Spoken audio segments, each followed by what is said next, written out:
안녕하십니까. 아르케 처치의 강만호 목사입니다. 오늘은 마태복음 4장 5절에서 7절까지 광야의 시험에서 두 번째 시험을 중심으로 말씀을 전하겠습니다. 이에 마귀가 예수를 거룩한 성으로 데려다가 성전 꼭대기에 세우고 이르되 네가 만일 하나님의 아들이든 뛰어내리라. 기록 되었으되 그가 너를 위하여 그의 사자들을 명하시니 그들이 손으로 너를 받들어 발이 돌에 부딪히지 않게 하리로다 하느니라. 예수께서 이르시되 또 기록되었으되 주 너희 하나님을 시험하지 말라 하느니라 하시니, 오늘 두 번째 시험에 들어가기 앞서 지난주에 말씀드렸던 첫 번째 시험을 간단히 리뷰하겠습니다. 첫 번째, 두 번째, 세 번째 시험이 모두 한 문맥 안에 같이 기록되어 있기 때문에 각각의 시험은 서로가 연결되어 있습니다. 우선 첫 번째 시험, 예수께서 성령에 이끌려 광야로 가셔서 40일을 금식하며 줄이신 예수가 마귀의 시험을 받았던 첫 번째 시험에서 우리가 기록해야 될 두 단어, 핵심적인 두 단어는 기록되었으되 그리고 말씀으로 살리라 두 단어라고 말씀드린 바 있습니다. 기록되었으되 라는 말은 첫 번째 시험, 두 번째 시험, 세 번째 시험 각각의 시험에 빠짐없이 반복되면서 이른바 특별한 용례로서 문자론적 특징을 지니고 있습니다. 저자에 의해서 특별히 강조되었다는 의미입니다. 여기에서 기록되었다는 말은 성경에 기록된 하나님의 말씀이라는 말입니다. 그 말씀을 인용하면서 예수께서 마귀와 대적하신 것입니다. 기록되었으되 사람이 떡으로만 살 것이 아니요 하나님의 입으로부터 나오는 모든 말씀으로 살 것이니라 라고 말씀하신 것은 신명기 8장 3절에 기록된 하나님의 말씀입니다. 너를 낮추시며 너를 줄이게 하시며 또 너도 알지 못하며 네 조상들도 알지 못하던 만나를 네게 먹이신 것은 사람이 떡으로만 사는 것이 아니요 여호와의 입에서 나오는 모든 말씀으로 사는 줄을 네가 알게 하려 하심이라. 이렇게 신명기 8장 3절에 있는 구절을 인용해서 예수는 마귀의 시험을 물리치십니다. 즉 사단의 유혹, 사단의 공격에 맞서는 예수의 영적 무기는 어떤 특별한 초월적 능력, 신비한 기적, 기사가 아니라 단호하게 하나님의 말씀이었습니다. 이렇게 하나님의 말씀으로 마귀와 대적하여 승리한다는 이 기록은 광야 시험, 두 번째 시험, 세 번째 시험에서도 반복해 이어지면서 이를테면 광야의 시험 전반에 걸쳐서 가장 중요한 키워드입니다. 첫 번째 시험 기록되었으되 그리고 이어서 말씀으로 살리라, 이 말은 두 문장을 결합하여 하나의 문장, 즉 기록된 하나님의 말씀으로 말미암아 승리하리라, 이렇게 요약하고 강조할 수 있습니다. 이어서 두 번째 시험에서 마귀는 예수를 거룩한 성 그리고 그 성의 성전 꼭대기로 데리고 갑니다. 그리고 예수를 유혹합니다. 네가 하나님의 아들이거든 뛰어내리라.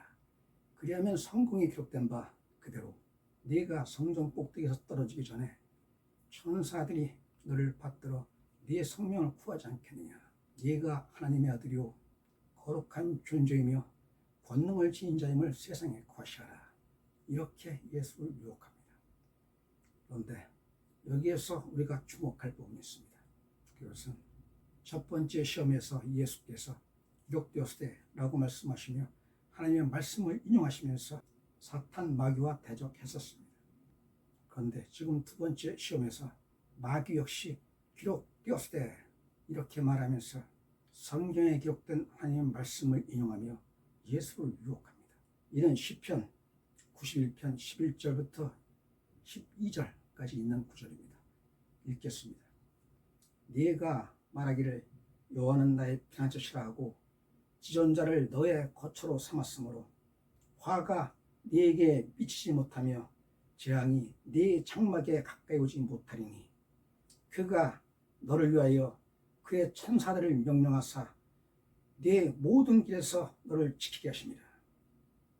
그들이 그들의 손으로 너를 붙들어 발이 돌에 부딪히지 아니하게 하리로다. 여기 시편 91편 12절 그들이 그들의 손으로 너를 붙들어 발이 돌에 부딪히지 아니하게 하리로다.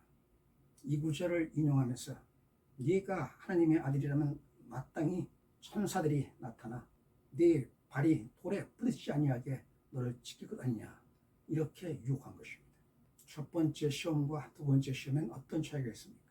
첫 번째 시험, 이 돌들로 떡덩이가 되게 하라, 이 구절에 대해서 흔히들 재물에 대한 유혹, 이렇게 해석하고 또 강조합니다만, 지난 시간에 말씀드렸던 것처럼 저는 이 돌들로 떡덩이가 되게 하라는 그렇게 피상적인 어떤 의미 구조, 이를테면 문자적인 의미로서 돌이 떡이 되게 하는, 따라서 이는 재물이다. 더 나아가 우리는 만물의 손과 만난다 라는 해석은 지나치게 자의적인 그리고 문자적인 해석이라고 그렇게 말씀드렸습니다. 예수가 겪었던 첫 번째 시험, 돌들로 떡덩이가 되게 하라, 여기에서는 40일을 금식하며 줄이신 예수, 굶주린 예수에게 마귀는 네가 배불리 먹으라 라고 유혹하며 그 상황에서 가장 취약한 부분을 공격하고 또 그렇게 시험하는 것이라고 말씀드렸습니다. 우리를 멸망으로 이끄는 마귀, 우리를 좌절 절망케 만들고 우리를 고통과 슬픔에, 때로는 타락과 방탕으로 이끌며 하나님과 우리 사이를 단절시키려는 마귀, 그 마귀의 공격, 마귀의 시험은 가장 먼저 우리의 취약한 점을 노립니다.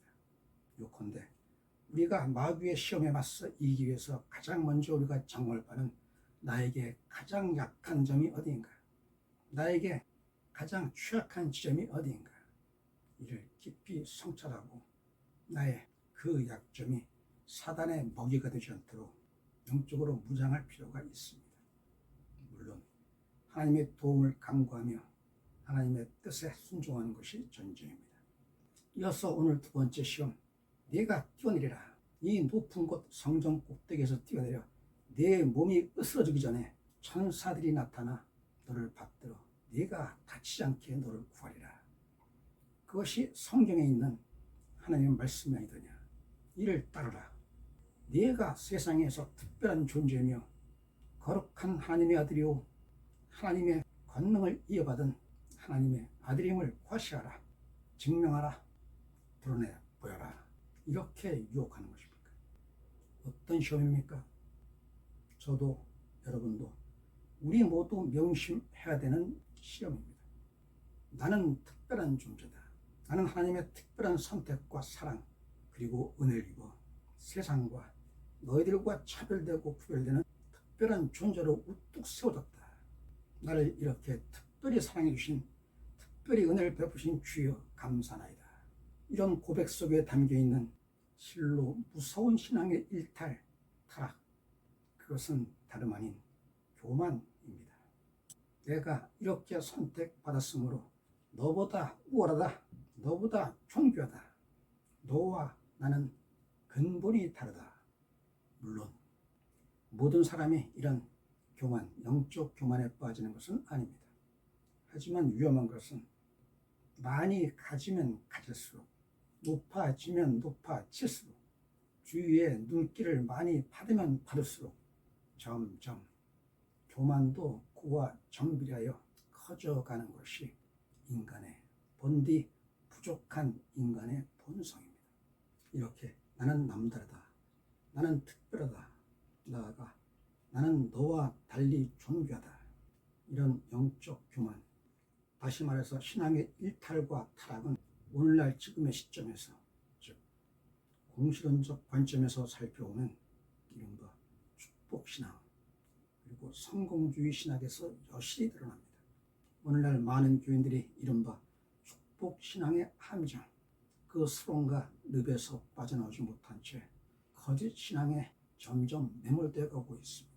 더 많은 소유, 더 높은 지위, 더 넓은 지경을 차지한 자가 그렇지 아니한 자, 또는 그렇지 못한 자와 달리 분명히 하나님의 특별한 은혜를 입은 자다, 하나님의 특별한 사랑을 입은 자다. 왜냐하면 하나님은 하나님의 사랑하시는 자에게 특별한 은혜를 베풀기 때문이다. 하나님의 은혜로 말미암아 부와 지위와 권력 등등을 지니게 되는 것이다. 반면에 하나님께서 멀어진 자, 하나님께 버림받은 자는 세상에 가난하며 초라하고 빈궁하며 건강도 재산도 권력과 지위도 되지 못한 채 비참한 삶을 살게 되었다. 그것이 바로 하나님의 심판의 증거이다. 요컨대 하나님의 은혜를 받은 자는 세상에 축복을 받고 많은 것을 소유하는 자요, 반면에 하나님의 은혜에서 멀어진 자는 지닌 것이 없는 세상에 지극히 작은 자요, 세상에서 소외되고 버림받은 자다. 이렇게 많은 교인들이 입으로는, 말로는 그리하지 않을지라도 그 마음속 깊은 곳에서 이렇게 판단하고 이렇게 정죄하며 어떤 경우에는 부러워하고 어떤 경우에는 무시하는 양극단의 태도를 종종 보입니다. 매우 안타까운 현실이며 매우 위험한 불신앙입니다. 물론 하나님은 하나님이 사랑하시는 그 자녀에게 복 주시기 원하십니다. 그리고 하나님이 주시는 그 복이 없다면 살아갈 수 없는 존재이기도 합니다. 하지만 깊이 생각해 보십시오. 하나님이 사랑하는 자에게 많은 재물과 많은 권력과 많은 소유를 줌으로써 그것이 하나님의 복이라면, 요컨대 세상에서 많은 것을 누리는 것이 하나님의 복이라면, 그리고 그것이 진정한 하나님의 뜻이라면, 세상에서 많은 것을 소유하며 세상을 누리며 사는 자, 세상에서 즐거움을, 세상에서 만족을 느끼며 살아가는 그 사람에게는 세상이 곧 하나님 나라입니다. 세상이 곧 천국입니다. 따라서 하나님 나라의 그 소망, 그 간절한 소망에서 멀어집니다. 왜냐하면 이미 천국에서 살고 있기 때문에 이 천국이 계속되기를 바랍니다. 내가, 내 가족이 세상에서 누리는 이 지극한 복에 취하기 때문입니다. 물론 세상에서 많이 소유한 자, 많은 재산과 많은 지위, 또 권력을 가진 자, 그들이 전부 하나님 뜻과 멀리 전부가 세상에 속한 자라고 단정하는 것은 중대한 오류입니다. 하나님은 하나님의 자녀에게 좋은 것을 주시기 원합니다. 따라서 어떤 에게는 많은 재물과 지위, 그리고 권력을 주시기도 하십니다. 하지만 이것이 진정 좋은 것이 되기 위해서는 그것이 하나님의 뜻에 합당하게 바르게 사용되어야 한다는 전제가 있습니다. 많은 것을 지닌 자, 많은 것을 소유한 자가 자기와 자기 가족의 부를 만끽하기 위한 것이라면 그것은 하나님이 주시는 좋은 것일 수 없습니다. 도리어 그것은 우리가 미처 깨닫지 못하는 사이에 우리에게 놓여진 시험일 수 있습니다. 그리고 유혹일 수 있습니다. 요컨대 세상에서 많은 것을 소유하는 것, 그 자체는 선과 악, 다시 말해서 단정적인 하나님의 은혜 또는 하나님의 심판이라고 섣불리 말할 수 없습니다. 정리해 말씀드리면 세상에서의 우리의 소유, 이른바 세상에서 누리는 모든 복은 그 자체로는 가치 중립입니다. 어떻게 사용하느냐에 따라서 은혜로 나아가는 길이 되기도 하고, 도리어 내가 세상에서 지녔던 그 소유로 말미암아 내가 교만하고 내가 타락하고 내가 하나님의 뜻을 왜곡한다면 그 길은 도리어 심판과 무서운 징벌의 길이 될 수 있습니다.